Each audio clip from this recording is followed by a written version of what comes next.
Ancient Legends, Mystic Charms, and Superstitions of Ireland by Lady Wilde, to which is appended a chapter on The Ancient Races of Ireland by the late Sir William Wilde. Volume 1, published in Boston, Ticknor and Company Publishers, 211 Tremont Street, 1887. Preface.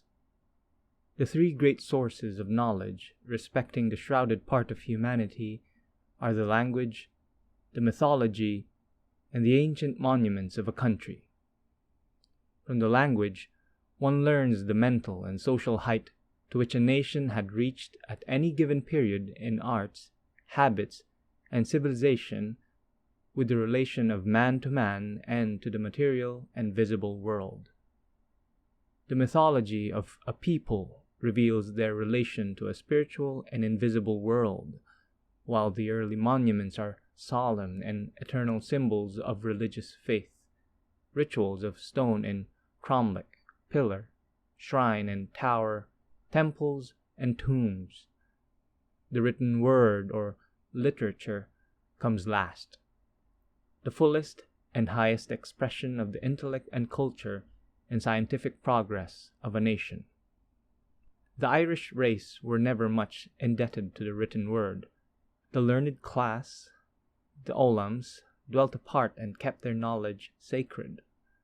The people, therefore, lived entirely upon the traditions of their forefathers, blended with the new doctrines taught by Christianity, so that the popular belief became, in time, an amalgam of the pagan myths and the Christian legend, and these two elements remain indissolubly united to this day. The world, in fact, is a volume, a serial rather, going on for 6,000 years, but of which the Irish peasant has scarcely yet turned the first page. The present work deals only with the mythology or the fantastic creed of the Irish respecting the invisible world, strange and mystical superstitions brought thousands of years ago from their Aryan home, but which still, even in the present time, affect all the modes of thinking and acting in the daily life of the people. Amongst the educated classes in all nations, the belief in the supernatural, acting directly on life and constantly interfering with the natural course of human action, is soon dissipated and gradually disappears, for the knowledge of natural laws solves many mysteries that were once inexplicable. Yet much remains unsolved, even to the philosopher, of the mystic relation between the material and the spiritual world. Whilst to the masses, the uneducated, who know nothing of the fixed eternal laws of nature, every phenomenon seems to result from the direct action of some non-human power, invisible though ever present, able to confer all benefits, yet implacable if offended, and therefore to be propitiated. The superstition, then, of the Irish peasant is the instinctive belief in the existence of certain unseen agencies that influence all human life, and with the highly sensitive organization of their race, it is not wonderful that the people live habitually under the shadow and dread of invisible powers, which, whether working for good or evil, are awful and mysterious to the uncultured mind that sees only the strange results produced by certain forces, but knows nothing of proximate causes.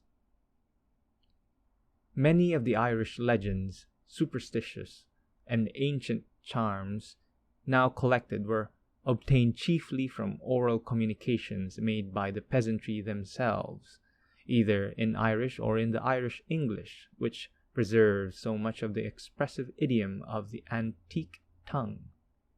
These narrations were taken down by competent persons skilled in both languages and, as far as possible, in the very words of the narrator, so that much of the primitive simplicity of the style has been retained, while the legends have a peculiar and special value as coming direct from the national heart.